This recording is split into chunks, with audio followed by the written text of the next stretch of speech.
뚜르게네프 자신이 사냥을 하는 포즈입니다. 이 포즈 괜찮죠? 이때 이 귀족 사회에서 사냥은 러시아에서는 아주 보편화되어 있습니다. 아마 유럽 어느 나라보다도 러시아 사냥은 유명할 겁니다. 이게 하도 그 무대가 좋아서. 그래서 이제 처음 낸 단편집이 사냥꾼의 수기라는 혹은 사냥꾼의 일기로 우리나라도 번역되어 있는데 이건 단편집입니다. 단편집으로 이때의 투르게네프는 자기 어머니가 농노들을 굉장히 학대했거든요. 이래서 그 사냥꾼이 여기저기 이제 다니다가 본 풍경을 사냥꾼의 시각에서 이제 쓴 꼭 소품 같은 어떻게 보면 수필 에세이 같기도 하고 한 그런 소품들을 여러 편 모은 것이 바로 이 단편집입니다. 근데 이제 대개 보면은 많은 평론가들이 이 단편집에는 뚜르게네프 그 초기에 젊은 시절에 농노에 대한 동정, 러시아 농촌 풍경의 그 목가적인 풍경과는 달리 농민 생활들의 비참함 이런 걸 그냥 에세이풍으로 잔잔하게 다룬 것이 바로 사냥꾼의 수기다 이렇게 이제 평가하고 있습니다. 그 다음에 내가 이제 뚜르게네프 단편 중에서 딱 주시하고 싶은 거는 문무라는 겁니다. 무무 하니까 뭐가 떠올라요? 개 멍멍 짖는 무무입니다. 개 이름이 무무예요. 근데 이 주인공 게라심이라는 사람 청년입니다. 이 청년은 키가 195cm에 몸이 아주 막 엄청나게 튼튼하고 좋은데 말도 못하고 듣지도 못하는 힘만 좋은 그 농노예요. 그 천한 농노인데 그 과부집에 이제 그 농노로 이제 채용되어 있는데 그 엄청난 농노가 많잖아요. 그 중에서 이제 그 자기가 좋아하는 여자아이가 하나 있었습니다. 그리고 그 여자아이를 딱 이제 눈독을 들이고 있는데 그 이 주인이 딴 데로 시집을 보내버렸어요. 그걸 이제 막 그 낙심하고 타락에 빠져 있는데 이 무무가 사실 뭐 딴 데 시집 안 보내도 그 여자가 지한테 시집 올지는 안 올지 알지도 못하지만 그냥 짝사랑하다가 그래도 처녀된 짝사랑 대상이라도 됐지만 시집 가버리니까 짝사랑 대상 자체가 없어져 버린 거죠. 그러니까 그 허전한 마음을 달래려고 이제 막 방황하던 차에 개가 막 한참 그 물에 빠져 허적거리는 거 그건 이제 좀 이해가 안 돼요. 왜냐하면 개는 헤엄을 잘 치거든요. 어쨌거나 그걸 건졌어요. 건져가지고 막 그 비쩍 마른 개를 막 자기가 씻어가지고 목욕시켜서 그걸 이제 잘 키웠습니다. 키우니까 이 개가 몸을 따라요. 개는 뭐 사람이 말하고 안 하고 관계없이 자기 돌봐준 사람 따르기 때문에 잘 따랐어. 그래서 그걸 아주 끔찍하게 생각했습니다. 그랬는데 이 개가 이제 점점 크니까 개도 건장해져 가지고 막 짖고 뭐 이 장난이 심해요. 그러니까 이 여지주가 그 개 죽여라. 그러니까 이 농노니까 자기 개를 주인이 죽이라고 하면 어쩔 수 없이 죽입니다. 죽으면서 막 너무나 슬퍼가지고 그래가지고 그 개를 죽인 뒤에는 이 게라심이 그 집을 나와가지고 완전히 그냥 어디 숨어서 나타나지도 않고 혼자 살았다. 그 얘기입니다. 이게 보면은 나는 이게 굉장히 뚜르게네프 그 휴머니즘적인 그런 감정이 살아있는 게 바로 이 자그마한 짤막한 단편 아니냐는 생각이 들었습니다. 자, 그 다음에 이제 루진입니다. 이 루진은 한 인간의 실패에 대한 이야기인 장편입니다. 첫 장편이죠. 그 밑에 그 파란 글씨 영어를 보면은 터키, 말이 많은 아이디얼리스틱 제너레이션. 그러니까 이상주의적인 세대. 그렇죠. 이상주의 세대인데 언제냐? 1840년대입니다. 1840년대에 이때 많은 이 독자들이 이 주인공, 여자 아닙니다. 남자입니다. 이 루진을 바쿠닌, 우리가 지난주에 강의할 때 뚜르게네프가 바쿠닌하고 자주 만났죠. 네, 만나고 친했잖아요. 그 바쿠닌 무정부주의자, 혁명가입니다.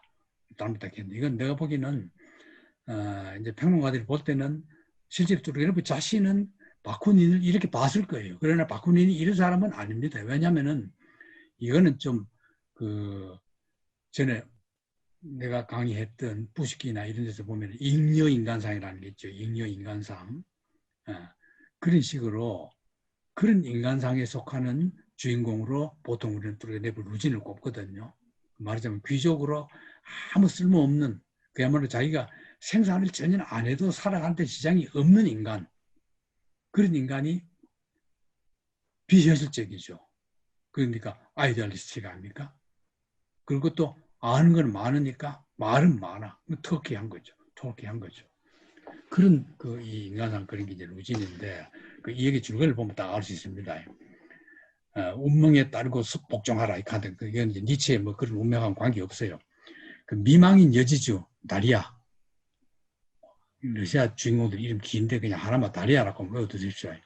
이 시골 별장에 동네 사람들이 뭐 누가 오는가 기다리는데 기다리는 사람은 안 오고 루진이라는 35세의 이 청년이 등장합니다. 35세가. 키가 훤칠하고 등이 약간 굽은 표정이 풍부하고 영리한 얼굴. 그럼 루진한 사람은 어떤 사람이냐? 독일 낭만 철학에 심취한 이상주의자로 이기주의를 비판한다. 이때 러시아 귀족들은 굉장히 이기주의적이고 야속 빠르고 그래서 살아서 다 귀족 노릇을 유지하는 건데 이 루진은 전혀 그런 게 없습니다. 러시아적인 그런 지주들의 이기주의보다는 독일 낭만주의 철학에 심취해 있는 이상주의자 상이란 말이죠. 그 인간성이 어떻고 뭐 그런 식으로 인간 된말을 따지는 그런 인간입니다. 근데 여기에 여지주 딸이 나탈리아입니다. 이 딸이 여지주 알렉산드라 파브로브나의 동생입니다. 보린 세프라는 게. 보린 세프라가 이제 한 여지주 동생인데, 이 보린 세프가 이 나탈리아를 사랑해요. 그 사랑하고 있는데, 그러니까 말하자면 그 동네 다른 지주의 동생이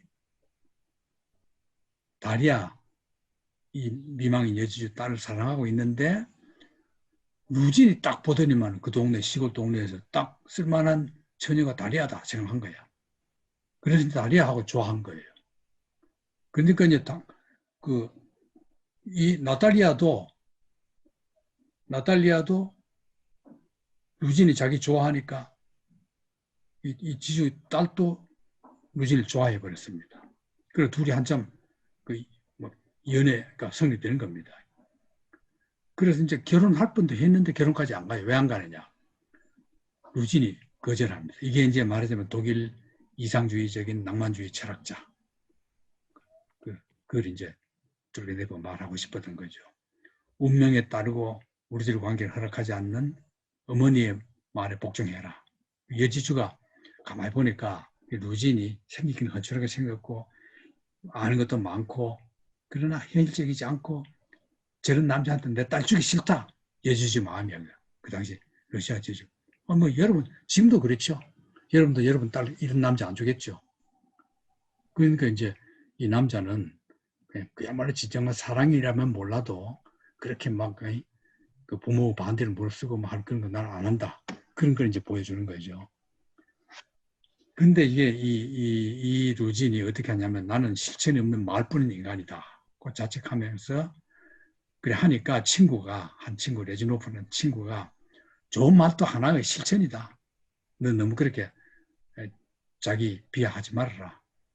이러니까 레지노프는 여지주 파브로브나라는 여지주와 결혼을 해서 출세하고 레지노프는 이제 루진하고 다른 유형 인간입니다. 근데 이게 1860년 개정판에서 루진을 어떻게 그렸느냐. 한 손에 붉은 깃발 들고 한 손에 무디고 구부러진 사벨 칼입니다. 이런 든 루진이 1848년 혁명 때 어딥니까? 프랑스 2월 혁명입니다. 파리에서 죽어가는 모습을 이 소설 제 에필로그에다가 삽입합니다. 그 당시 러시아의 잉여 인간상들이 가지고 있는 혹은 이걸 이제 지금 젊은 러시아 학자들은 국외자라고도 말해요. 잉여 인간이라는 말 대신에 국외자. 그 사회의 주류를 이루고 있는 귀족들의 그런 삶의 태도와는 달리 이 사람들은 뭔가 좀 다르죠. 근데 뚜르게네프가 볼 때는 바쿠닌 같은 혁명가도 그래 본 거예요. 아, 너 되지도 않는 그 무정부주의 해가지고 뭐 지구상에서 모든 권력 없애라, 뭐 부자들 재산 다 뺏어야 된다. 그 말도 안 되는 소리 하고 있으니까 뚜레베프가 볼 때는 바쿠닌이 바로 저런 인간이다. 그런데 바쿠닌을 모델로 해서 자기는 루진이나 소설 썼지만 실제로 바쿠닌은 이상주의자라거나 뭐 낭만주의자거나 그게 아니고 철저한 리얼리스트로서의 혁명가란 말이에요. 그런 점에서는 바쿠닌을 그대로 그린 건 아니지만은 상당히 근사치에 간 쓸데없는 인간이라는 점에서는 똑같다. 그렇게 볼 수 있는 거죠. 이게 이제 그겁니다. 처녀가 남자를 막 좋아하고 남자도 좋아하지만은 안 따라가는 거예요. 안 따라가 그냥 남자는 남자대로 가버리고 여자를 버리고 가버린 겁니다. 사실 결혼 안 하길 잘했죠. 자, 그 다음에 영국으로 여행을 가서 벤자민 디스레일리는 그 당시 영국 최고 정치가입니다. 최고 정치가로 여러분이 영국 이 당시의 19세기 후반기 아닙니까? 이때 영국의 정치 상황이 휘그당과 토리, 보수당과 그 자유당 이렇게 두 개가 될 때가 자유당이 이제 좀 진보적이고 보수당은 토리 그대로 보수적인 거거든요. 디스레일리는 처음에는 진보적이었다가 보수자유로 바꾼 거고 이 디스레일리와 딱 그 대립을 이룬 이 당시 2대 위대한 영국의 정치가가 있습니다. 둘 다 제국주의자인 점에서는 같지만은 디스레일리는 철저한 제국주의를 추구하는 정치가 보수파가 되어버린 거고 그 다음 디스레일리와 이제 대조를 이룬 정치가로 그레드스턴이라는 좀 진보적인 정치가 있어요. 이 사람도 거꾸로 합니다.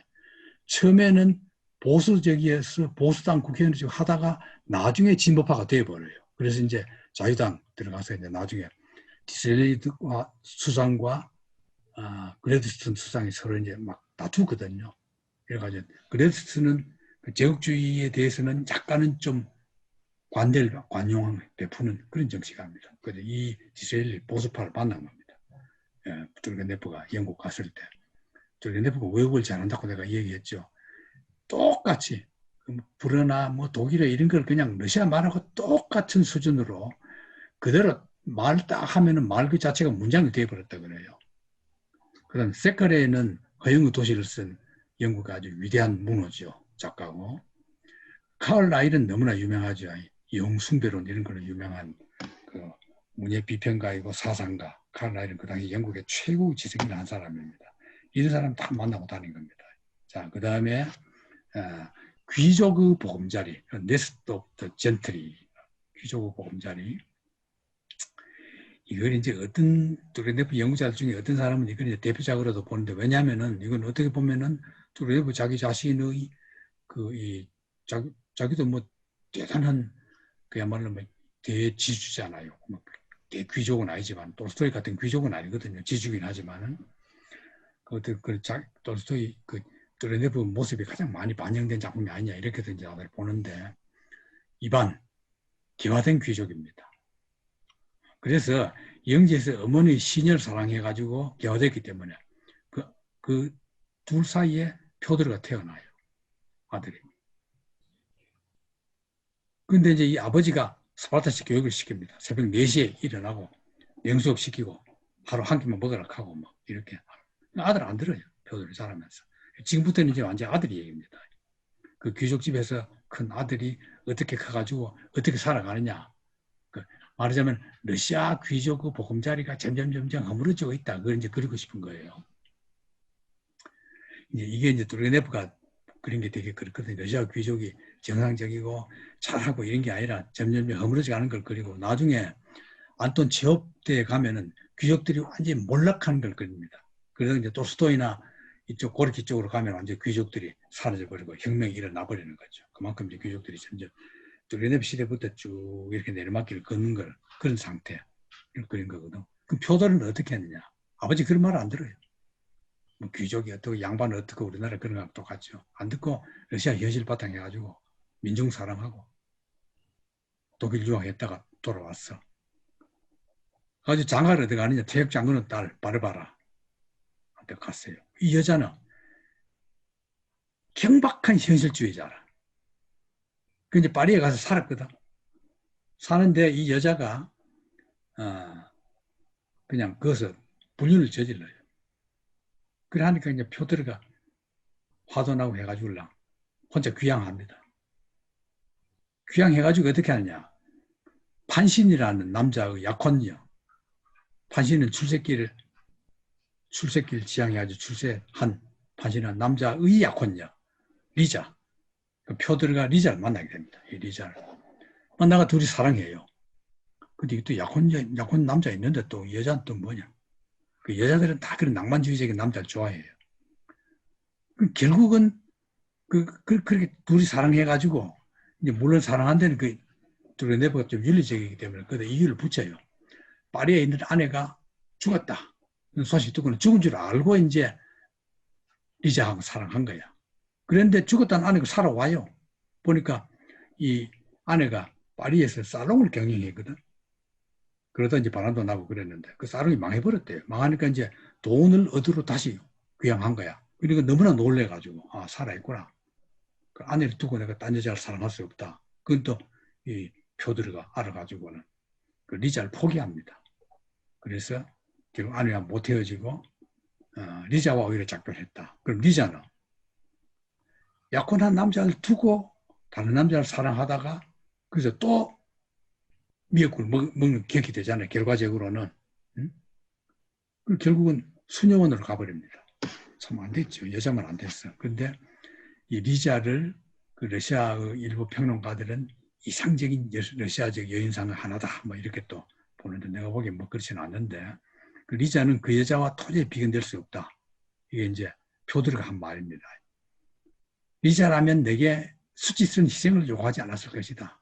그녀는 내 일을 못하게 하지 않았을 것이다. 왜냐하면 표들은 자기 나름대로 인생의 꿈이 있거든. 근데 그런 거 그냥 아내는 막 현실적으로 경북하게 도시에 가서 화려하게 살아야 되는 건데 이런 은둔하는 걸 허락하지 않아.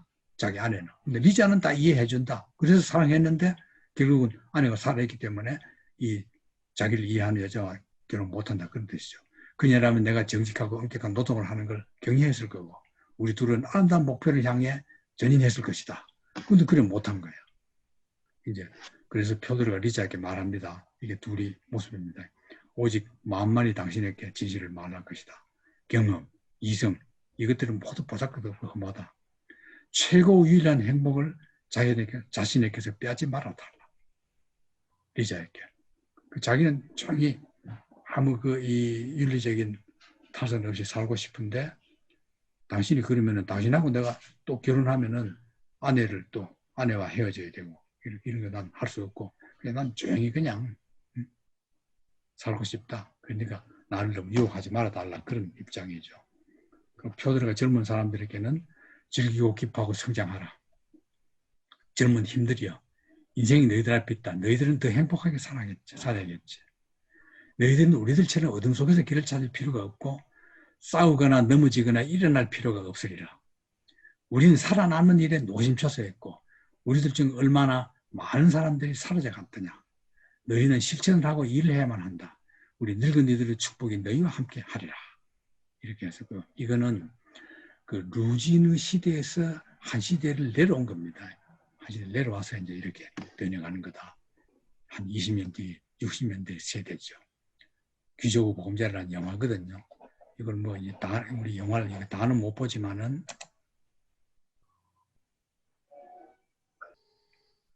이게 이제 애인입니다. 리자. 러시아 영화에서는 이런 게 참 많이 나와요. 이게 리자입니다.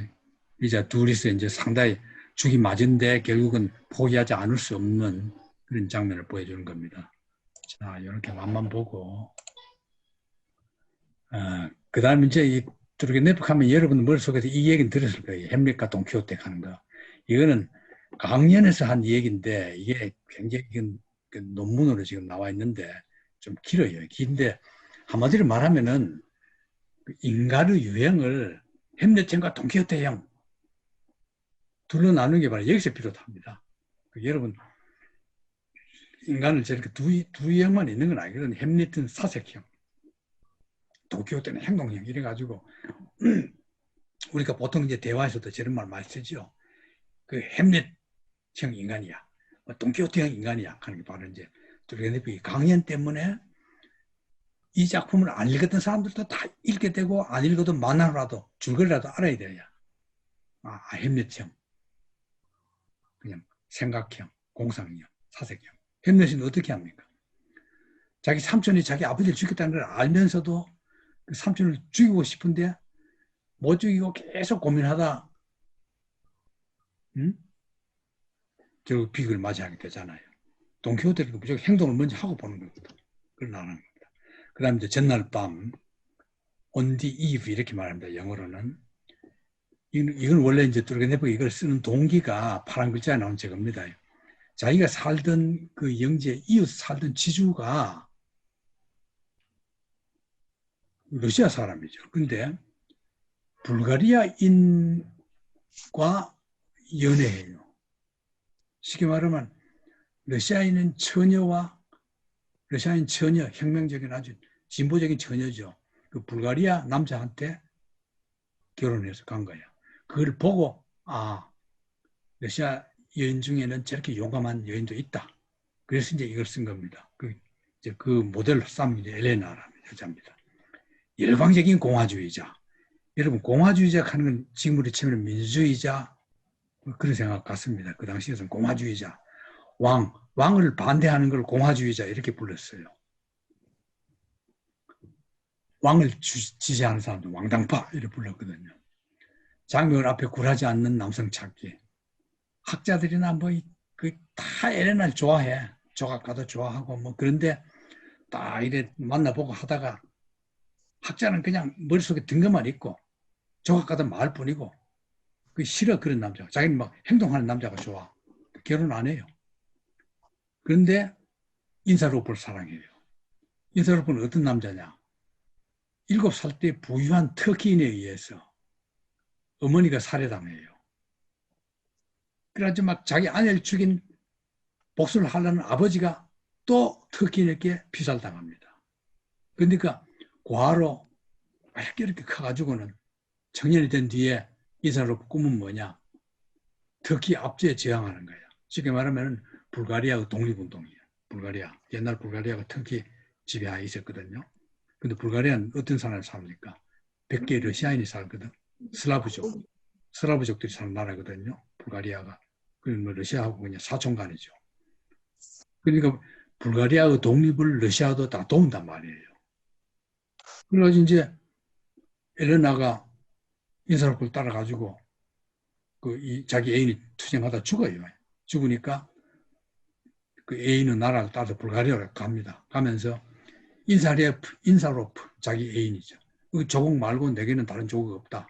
편지를 보내고 이제 애인을 조국으로 떠나는 거. 딱 투르게네프 그걸 한 거죠. 이렇게 말합니다. 어디든 따라올 거요? 갑니다. 땅 끝까지도. 내가 가난하고 거지가 돼도 좋으냐? 안다. 어렵고 헛된 일 스스로 바친 것도 알겠군. 위험할 뿐만 아니라 궁핍하고 고독도 당할 수 있다. 모든 걸 다 안다. 그럼 난 당신 사랑한다.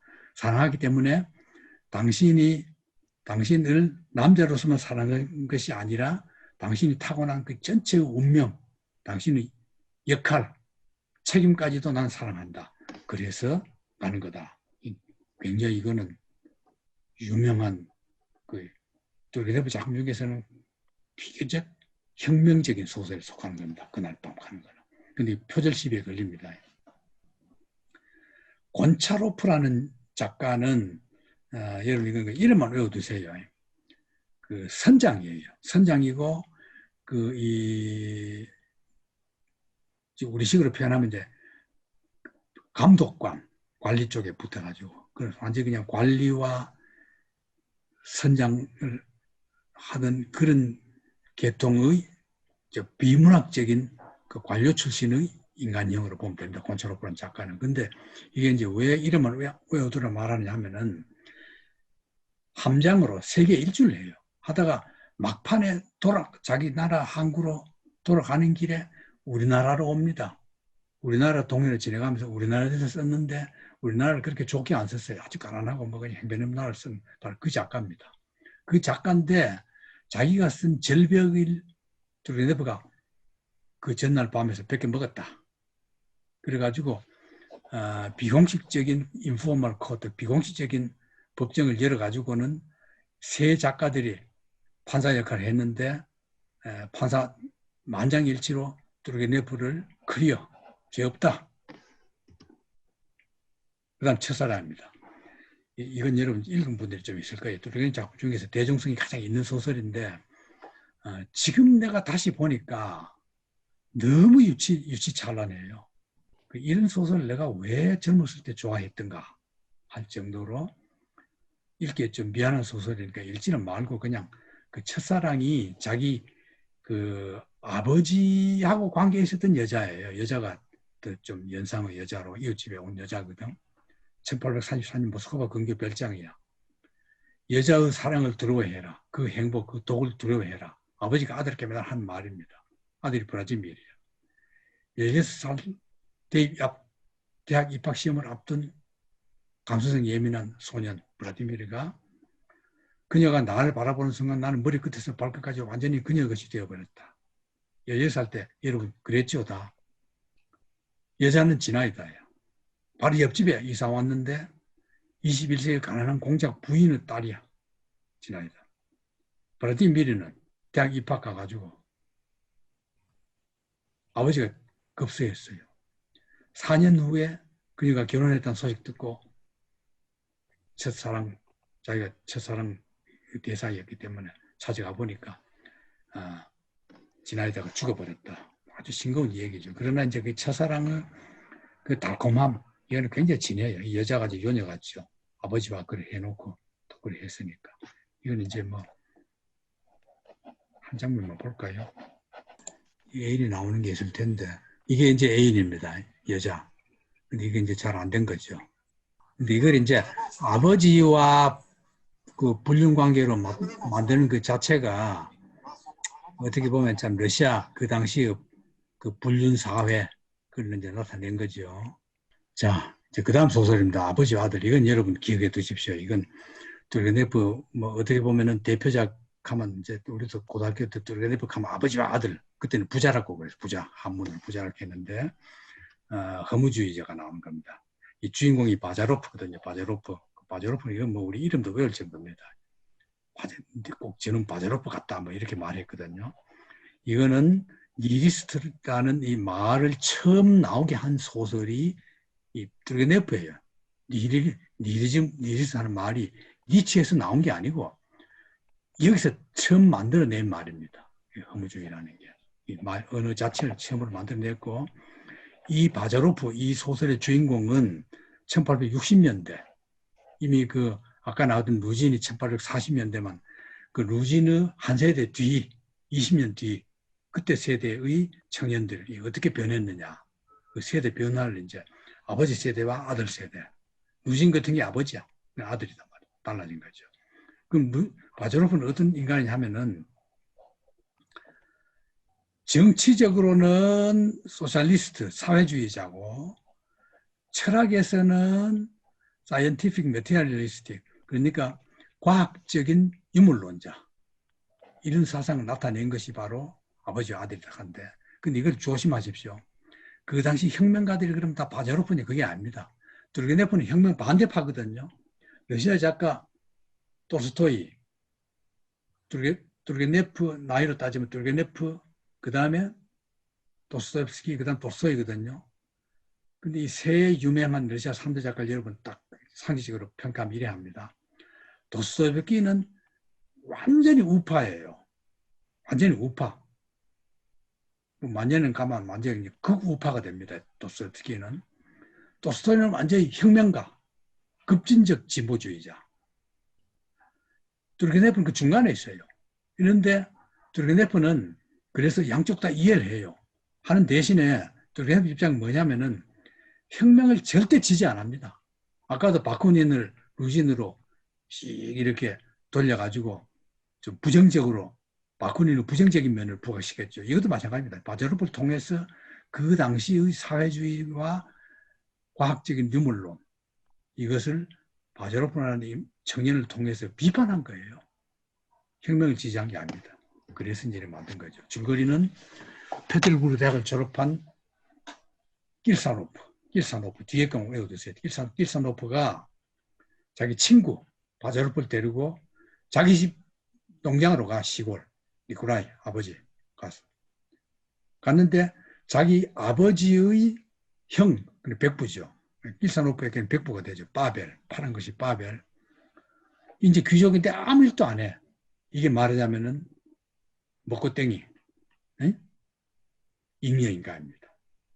혹은 구계자. 그래서 살아간 데는 지장이 없어요.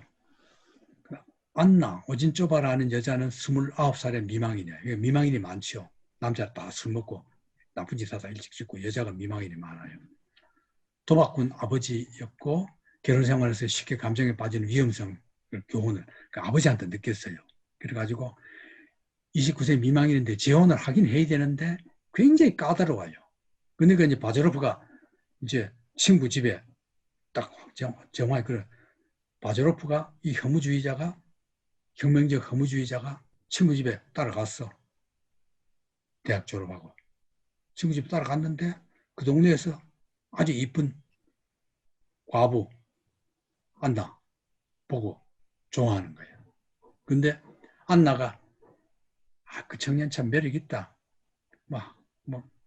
그냥 데리고 놀아도 좋죠. 그런데 절대 안 받아들이고 자기는 사랑 고백 억제해요. 안 합니다. 이 여자 여동생은 나중에 아르까지 이 집 딸 아르까지 이겁니다. 아르까지 이 집 딸하고 이제 이 집 아들하고 결혼하고 이 집 여동생은 그래 하고 안나는 나중에 아주 냉정한 지식인하고 결혼합니다. 왜 그러냐? 자기는 이미 아버지 도박꾼 아버지 그 실패를 봤기 때문에 남자를 선택한 데서 절대 그런 그냥 안 통해. 냉정한 남자라 해야 된다. 그럼 바자로프는 어떤 인간이냐? 시골 처녀 거기에 있는 페니치카와 입맞춤 하다가 바벨을 들켜요. 둘 결투해요. 결투해서 바벨 허벅지에 부상을 입혀요. 그러니까 부상을 간호하던 아까 나왔던 그 페니치카하고 둘이 참사랑해요. 그러나 실제로 그 사랑은 니콜라이야. 그건 별 중요한 얘기 줄거리에서 벗어난 곁다리 얘기입니다. 바자로프는 아르까지와 함께 그 다음에는 그 동네에서 놀다가 자기 친구 집에서 놀다가 자기 집으로 자기 친구를 또 데리고 갑니다. 군의관 태역의 아버지야. 근데 장길 부사가 막 번지니까 그걸 치료하다가 장길 부사로 죽은 농민 시신 해부하다가 손가락에 상처, 폐혈증으로 죽었어요. 이 바자로프 죽음입니다. 임종전에 오진쩌바가 아까 그 귀족 여자 있죠. 의사 대동서 방문했지만 그건 아무것도 아닙니다. 중요한 건 뭐냐 이겁니다. 바벨이 누굽니까? 그 친구 삼촌이죠. 바벨이 조카에게 바자로프가 뭐한 사람이냐? 그는 니리스입니다. 이 장면이 유명한 장면입니다. 아주 충격적인 장면이에요. 그 당시로서는. 니리스가 어떤 거냐? 물었더니만은 니리스는 어떤 권위에도 고개 숙이지 않는 사람. 기존의 가치를 다 부인하는 거죠. 그러니까 이거는 니체하고 똑같아요. 아무리 존경을 받는 원칙이라도 그 원칙을 믿지 않는 사람. 온 세상 사람이 다 이게 옳다 그래도 난 그 틀렸어 하면 안 믿어. 모든 기존 가치를 다 부정하는 거예요. 그럼 뭡니까? 바쿠닌 같은 무정부주의자죠. 그러니까 무정부주의자든 사회주의자든 뚜르게네프가 볼 때는 혁명이라는 점에서는 똑같아. 그래서 둘 다 부인하는 거. 이게 이제 바로 이 소설입니다. 귀족 바벨, 바자로프가 바벨에게 당신은 자기 자신을 존경하고 계시다면서도 팔짱만 끼고 앉아있다. 그게 사회복지에 어떤 얘기겠냐. 당신 배가 고플 때 한 조각 빵을 입에 넣는데 논리 같은 건 필요하지 않다. 그런 추상론이 과연 우리에게 소용이 있나? 우리는 우리가 유익하다고 인정하는 것을 위해서 행동한다. 현재 가장 유익한 것은 부정정신이 뭐든지 부정해. 아무거나 다 기존 가치를. 이게 전부 다 바자로프가 하는 말입니다. 전체가 다. 이게 러시아 영화거든요. 아버지와 아들. 자, 이거 보지 말고 넘어갑시다. 자, 바덴바덴에 이제 별장을 구입했어요. 뚜르네프가. 근데 이 바덴바덴 밑에 영어를 보시면은 엄청난 규모죠, 이 정도면. 근데 이게 그 자기 애인 있죠, 비아르도 그 가수 애인 있죠. 이 애인이 가졌던 것보다도 더 화려한 스케일의 집을 샀다 이 말이에요. 그 다음에 연기라는 소설을 나옵니다. 연기. 이거는 슬로보 파일스 여기 빨간 글씨 보십시오. 이건 뭐냐면은 이 당시 러시아의 사회 풍조가 스라브파와 서구파 이렇게 나눠집니다. 그 스라브파를 필 이러면 좋아하는 그런 거잖아요. 사랑하는 스라브를 사랑하는 스라브파야. 그럼 이게 어떻게 다르냐면은 스라브파는 러시아의 전통 이게 막 러시아가 유럽에서는 좀 후진국이었거든요. 문화적으로. 그러니까 이제 빨리 러시아도 근대화해가지고 발달하려면 유럽을 따라가야 된다. 유럽 문명을. 근데 비해서 스라브파들은 그러지 않다. 러시아도 유럽처럼 좋은 점이 있다. 그 좋은 점을 살려나가야 된다. 쉽게 말하면 러시아 토착 문화를 중시하는 파, 서구파는 교화파 이래 나눠지는데 대개 한 90%의 혁명가들은 다 서구파에서 나와요. 그럼 뚜레네브는 어떤 파냐? 여기서도 중도입니다. 스라브파는 다 보수주의, 거의 보수주의자. 그런데 스라브파 중에서도 한 10%는 또 혁명파예요. 그 이제 딱 둘로는 나눌 수 없지만은 어쨌거나 겹치긴 하지만은 얼추 대충 말하면은 서구파는 혁명파, 스라브파는 혁명 반대파. 근데 대해서 뚜레네브는 어떤 파냐? 양쪽 다 이해하고 받아들여서 용화시켜야 된다. 중도파죠. 그 똑같죠. 혁명 반대하는 거하고 똑같죠. 그걸 얘기한 겁니다. 바로 그걸 이제 나타내는 거거든. 그리고 이건 스루프 파일스는 뭐냐? Conservative Religious Opinion. 보수적인 신앙의 의견을 가진 러시아에서 보수적인 신앙. 대개 이제 이런 사람들이 신앙에 의존하거든요. 그 신앙에 갇혀버리면요. 사회를 보는 눈이 일단은 어두워져요. 어두워지는 것도 내가 말을 점잖게 하는 거고 눈이 멀어버립니다. 자기 신앙에 갇혀가지고. 보불전쟁. 이건 여러분 내가 하도 자주 얘기하죠. 알죠? 보는 프러시아, 불은 프랑스 일어나니까 이 프랑스가 먼저 도전을 했는데 프러시아가 너무나 무력이 세가지고 불과 몇 달 만에 그냥 전 프랑스를 거의 점령해 버립니다. 프러시아 군인들이. 거의 다 도망가고 이러거든요. 그 피랑 가거든요. 비아르도가 런던으로 갔다가 한참 뒤에는 다시 이제 프랑스로 돌아왔다 뭐 그런 얘기입니다. 이 무렵에 뚜르게네프가 파란 글씨 밑에 걸 보십시오. 에밀 졸라 세계적인 제일 불효자 에밀 졸라 맨날 에밀만 조르는 남자라서 도떼는 다 알지요. 마지막 수업 그다음 모파상 목걸이 유명한 모파상 그다음 프로베르 뭐 이런 사람들 자주 만났는데 이런 그 당시 프랑스 작가 중에서 프로베르가 뚜르게네프를 제일 좋아했다. 뚜르게네프도 프로베르를 제일 좋아했다. 그런 뜻입니다. 그 다음 이제 천여지를 씁니다. 금만 스치는 구식전기가 아니라 깊게 팔 수 있는 보습으로 천여지를 읽으려면 한다. 이 천여지 제사 소설 큰 제목 밑에 딱 한 페이지 해가지고 딱 쓰는 구절 있죠. 그게 이제 절에서 났습니다. 아버지와 아들 후편격입니다. 그럼 뭐냐 이거는.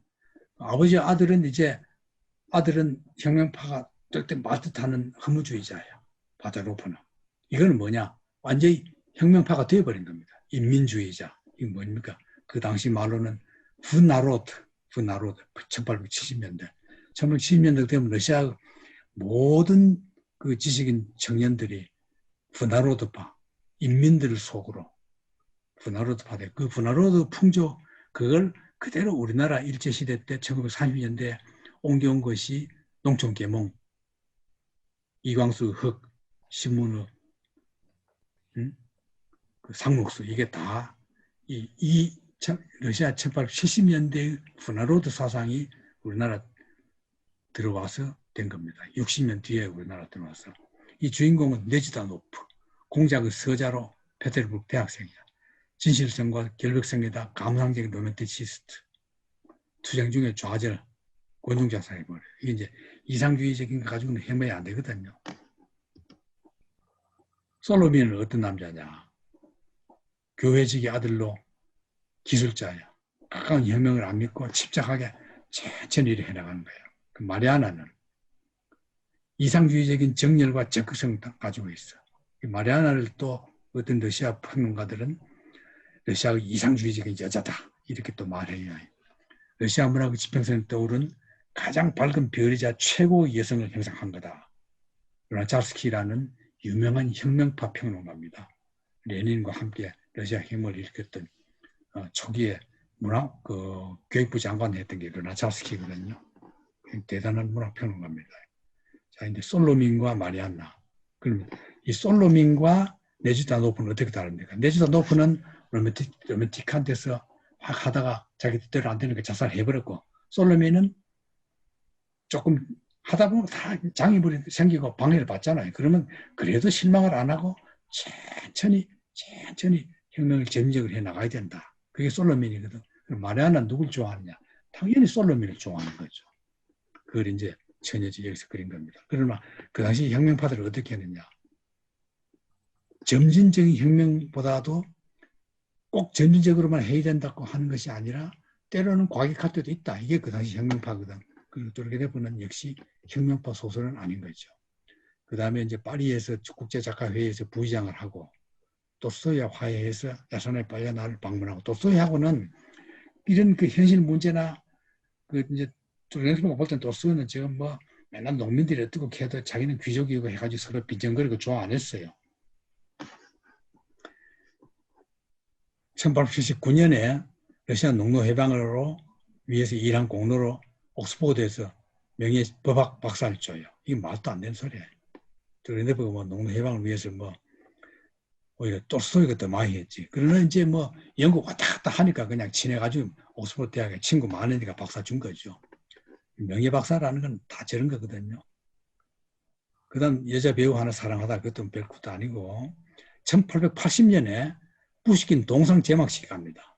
이게 여러분 모스크바 가면은 제일 자주 사람들이 많이 가는 데가 푸시킨 동상 밑이라고 내가 얘기했죠. 푸시킨 할 때. 그거 이제 여러분 여행 갔다가 그냥 그 소매치기 당해가지고 돈 앞으로 없다 하면은 그 푸시킨 공원입니다. 공원 이름이. 거기에 한 5시, 오후 5시쯤 가면은 우리나라 여행자들이나 유학생들이 거기서 약속 많이 해요. 가면 틀림없이 그거 가면은 우리나라 동포 있으니까 가서 돈 빌리면 돼요. 그 푸시킨 동상. 그 제막식을 한 게 1880년입니다. 이때 러시아의 모든 문인들이 제막식 때 다 모여들어요. 그만큼 푸시킨은 러시아 문단에서 우상적이야. 국민들의 사랑을 받는 시인으로. 근데 거기에 이제 도르게네프가 축사를 했습니다. 이 축사가 명축사예요. 뭐냐면은 이때 러시아가 1880년이면 막 나눠져 있습니다. 인민을 지지하는 사람과 귀족을 지지하는 사람과 혁명파, 반혁명파, 스라브파, 서구파 막 일찍 가지고 막 논쟁하고 심할 때예요. 1880년이면. 근데 도르게네프가 이런 파든 저런 파든 다 우리가 누구든지 다 지지해야 될 건 누구냐? 그건 푸시킨이다. 러시아에서는. 우리는 푸시킨 밑에서 다 함께 힘을 합쳐서 모이자. 명령을 했습니다. 도르게네프 옥스포드에서 박사 봤을 때 도르게네프 모습이죠. 이게 이제 그 당시 러시아 1급 작가들이 다 모였습니다. 자, 여러분 보면은 왼쪽에서부터입니다. 왼쪽에 제일 왼쪽이 곤차로프 선장 그 함장했다가 우리나라 다녀갔다는 곤차로프 있죠. 그 다음 도르게네프입니다. 앉아있는 그 수염 있는 이게 이제 도르게네프예요. 도르게네프. 그 이건 톨스토이 후배거든. 군복 입었잖아요. 제대 안에서 군복 입은 모습. 그 다음에 바실리에비치. 그 다음에는 이 둘은 밑에 건 별로 유명 안 해요. 나머지는 56세 때 상당히 당당하고 마음 편하죠. 그다음 또 산문시입니다. 이 산문시는 여기 여러분 뭐 읽어보면은 이 자기는 그래 말합니다. 독자의 이 산문시를 단숨에 읽지 말아라. 단숨에 읽으면 아깝다. 또 지루해가지고 던져버리기도 할지 모른다. 오늘은 이거, 내일은 저것. 그냥 순서대로 보지 말고 마음 내킨 대로 딱 들죠. 책을 사놓고 마음 내킨 대로 딱 펼쳐가지고 천천히 한두 번 보고는 더 번 하다가 또 탁 보고 틈틈이 독서 용어로 봐달라. 그러다 보면 그중 어떤 것은 그대의 마음을 건드리는 것이 있을지 모릅니다. 건드린다는 건 충격과 감동을 준다는 뜻입니다. 두레그 산문시는 이게 참 유명하거든요. 시세계가 다양합니다. 현실에 대해서 아주 섬세한 관찰과 기록을 한 그 마을 참새 이런 것, 리얼리스틱한 거죠. 열렬한 연애, 사랑을 다룬 것도 있고, 혁명적인 상황도 있고, 인생 무상도 있고, 꿈과 몽상도 있고, 크게 나누면 5가지 내용으로 되어 있는데, 이 뚜르게네프 산문시는 세계 문학사에서 보면은 보드레르 산문시와 쌍벽을 이룹니다. 근데 내가 볼 때는 그 문학성이나 많은 걸 느끼게 하는 감동을 주는 거는 보드레르 쪽이 더 낫고, 보드레르는 뭐 한 편 한 편이 다 그냥 주옥 같아요. 근데 뚜르게네프는 이제 뚜르게네프 자신이 말한 대로 한 편 읽어보고 가만히 깊이 생각하게 하는 거. 보드레르는 감각적으로 그냥 어떤 장면 하나를 한 사진 내에 보이듯이 한 장면 하나를 딱 보여주고는 넘어가거든요. 이건 상당히 감각적이죠. 거기에 비해 뚜르게네프는 굉장히 심정적이에요. 깊이 천천히 음미해야만이 느낄 수 있는 그런 것도 있다는 걸 여러분들이 알면 그 차이를 알 수 있을 겁니다. 러시아어. 회의하는 날에도 내 조국 운명에 대해 고통스럽게 사색하던 날에도 그대 러시아어만이 내겐 버팀목이자 기둥이다. 오 위대하고 힘차고 지질하고 자유분방한 러시아어여. 만일 그대가 없었다면 조국에서 일어나고 있는 이 모든 것을 보고 어찌 절망에 빠지지 않을 수 있으랴. 왜? 뚜르게네프는 그 당시 러시아 전제 정치가 겁나가지고 유럽에서 주로 산 사람이거든. 그리고 유럽에 있으면서 그렇게 외국을 유창하게 하면서도 그래도 자기의 뿌리는 러시아다. 러시아 뿌리는 러시아어다. 그걸 못 잊어버린 거죠. 그러나 이러한 언어가 위대한 민족에게 주어지지 않았다고는 결코 믿을 수가 없다. 그 러시아는요, 농노들이 거의 책을 다 봐요. 이게 이제 딴 나라하고 다른 점입니다. 왜냐하면은 러시아 지주들은 책을 엄청 가지고 있었어요. 무식이 땡땡이 아니라 다 공부를 많이 해가지고 책이 많거든. 근데 대개 보면 지주들이 그 소작인들에게 글정도 배우고 책 보는 거는 용인해 줬습니다. 그다음 개, 이건 유명하죠. 아마 이 뚜르게네프 산문시 중에서 가장 유명한 게 개가 아닐까 싶어요. 방 안에는 우리 둘, 개와 나, 밖에는 사방 폭풍이 무섭게 울부짖고 있다. 개는 내 앞에 앉아서 물가람이 날 보고 있어. 그 둘이 싱싱하고 막 눈보라치고 하니까 둘이 딱 마주보고 가만히 있어요. 방 안은 밝은 불에다가 따뜻한 패치가 난로에다가 아무 걱정이 없어요. 조용하게 평화롭게 바라보고 있어. 나도 개를 바라봐. 개는 무슨 말인가 나에게 하고 싶어하는 눈치야. 개는 벙어리란 말 몰라. 자기 자신을 이해하지 못한다. 그러나 나는 개의 심령을 이해한다. 나도 알고 있다. 지금 이 순간 개도 나도 똑같은 감정이 젖어 있다. 우리 둘 사이에는 어떠한 간격도 없다. 우리 둘은 처음도 다른 것이 없다. 참, 이게 난 처음에 고등학교 때 이 시를 봤는데, 지금도 그냥 이 충격. 우리 고등학교 때는 동물 애호가 뭐 그런 게 없었거든요. 기획하면 그냥 우리 집에 믿은 똥개 그대로 그런 개지. 무슨 뭐 개가 족보가 있고 뭐, 우리 시골에서는 상상도 못할 때잖아요. 나는 기획하면 그런 개를 떠올렸어요. 근데 그런 개를 이제 우리는 집안엔 절대 안 들이거든요. 마루에도 못 올라오게 하거든요. 딱 항상 마루 밑에서. 그리고 개가 올라올 생각도 안 해요. 참 개가 마음이 좋고 착해요. 아예 마루엔 발도 하나 안 걸칩니다.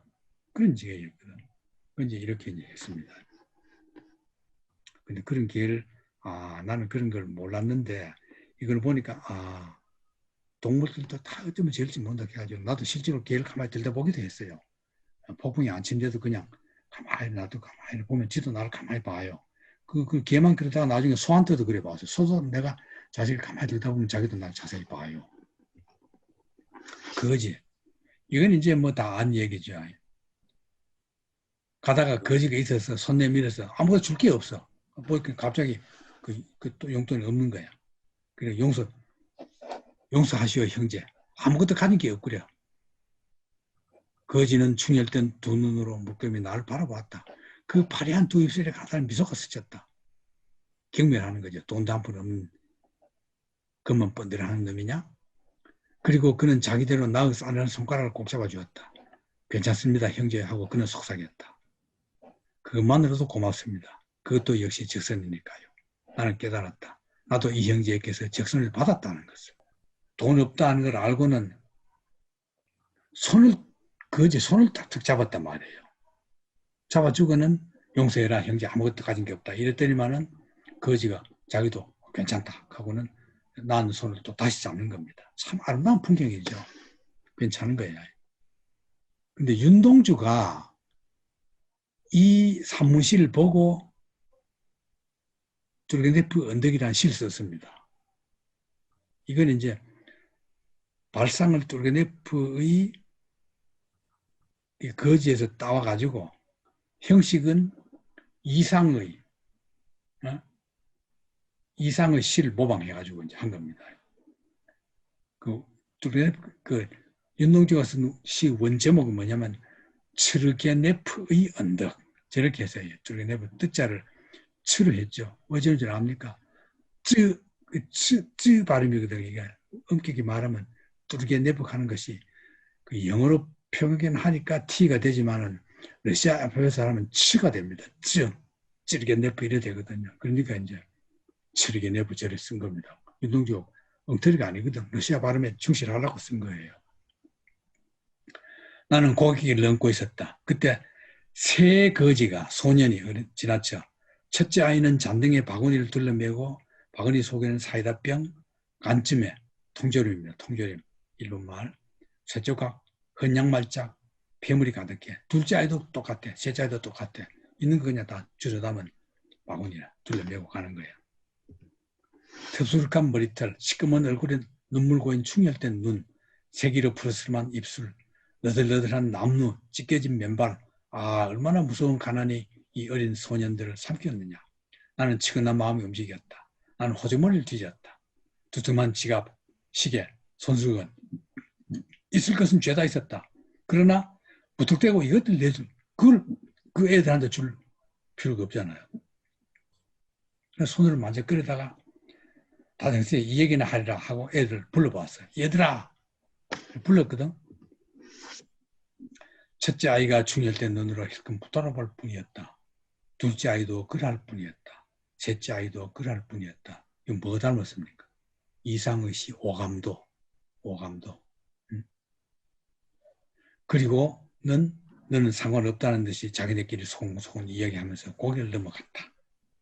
언덕 위에는 아무도 없었다. 짙어가는 황혼이 밀려들 뿐. 여러분 수필도 이랬으면 돼요. 나무 수필 읽고 감동받았으면은 흉내내가지고 나는 그래 못했거든. 그럼 내가 한 얘기를 그대로 쓰면 되는 거예요. 그 유명한 사람이 쓴 명수필에 그 유명한 사람이 이렇게 행동했는데 나는 그래 못했어. 그럼 뚜르겐네프는 악수를 했거든. 악수도 못한 거야. 근데 이제 얘들아 하고 부를 때는 악수 하려고 불렀는데도 몰라요. 윤동주도. 악수라도 해주려고 뚜르겐네프 흉내내가지고 얘들아 부르니까 딱 들어보는데 눈에 막 충혈이 나가지고 그냥 악수하자고 그런 분위기가 아니야. 악이 돋친 거예요. 그런 걸 윤동주가 쓴 거죠. 참 재밌죠. 뚜르겐네프가 죽은 집입니다. 영면한 집. 부지바레. 프랑스에서 죽었거든요. 반년의 모습입니다. 척추암으로 1883년 9월 3일 프랑스 부지바레에서 비아르도 애인이 지켜보는 건데 이 비아르도가 나중에 남편이 죽잖아요. 남편 죽고는 완전히 뚜르겐네프가 같이 살았거든요. 결혼은 안 했지만 같이 살았어요. 연결식도 파리에서 거행했습니다. 파리에 있다가 뚜르겐네프 유언이 뭐냐면 자기가 베렌스키는 혁명적 평론가거든. 베렌스키를 너무 좋아했어. 죽은 뒤엔 베렌스키 옆에 묻어달라. 그래서 상트페테르부르크의 볼코프 공동묘지로 옮겨갑니다. 여기에 베렌스키, 도브로르보프는 그 당시 아주 혁명적인 작가입니다. 도르고프. 살트 시체들인 이것도 혁명적인 작가입니다. 다 베렌스키는 베렌스키 자체가 혁명적인 평론가이기 때문에 혁명적인 작가들 옆에 묻혀 있고 멘델리예프와 파브로프는 과학자죠. 나중에 묻힙니다. 멘델리예프나 파브로프는 베렌스키 시대보다 훨씬 더 현대 사람들이기 때문에 이런 자연과학자들입니다. 둘 다. 이런 사람들 묘지에 있습니다. 이겁니다. 이게 이제 이게 지금 크게 보이는 게 뚜르네프거든. 이 부분에 이제 바로 여기 나란히 이렇게 있습니다. 저게 이제 베렌스키란 말이에요. 데드마스크. 손까지 다 만들어놨습니다. 지금 이제 이 모습은 우리가 지금까지 봤던 뚜르네프 사진과 완전히 다르죠. 이제 아파가지고 척추암으로 아파가지고 이제 막 살이 빠졌을 때 그 얼굴 모습을 데드마스크에 그대로 이제 넣은 겁니다. 뚜르네프 박물관 고향에 있습니다. 고향 부근에 뚜르네프 동상. 고향에 있는 진짜 자기 생가는 내가 첫 시간에 그 사진 다 보여줬잖아요. 지구상에서 문학인 집 중에서는 가장 넓은 대지에 가장 큰 집을 가진 작가 뚜르네프 대지주 그걸 말한 겁니다. 자, 다음 주에는 도스토옙스키의 생애와 문학을 강의하겠습니다. 여러분 뚜르네프 강의 이상으로 마치겠습니다. 수고 많았습니다.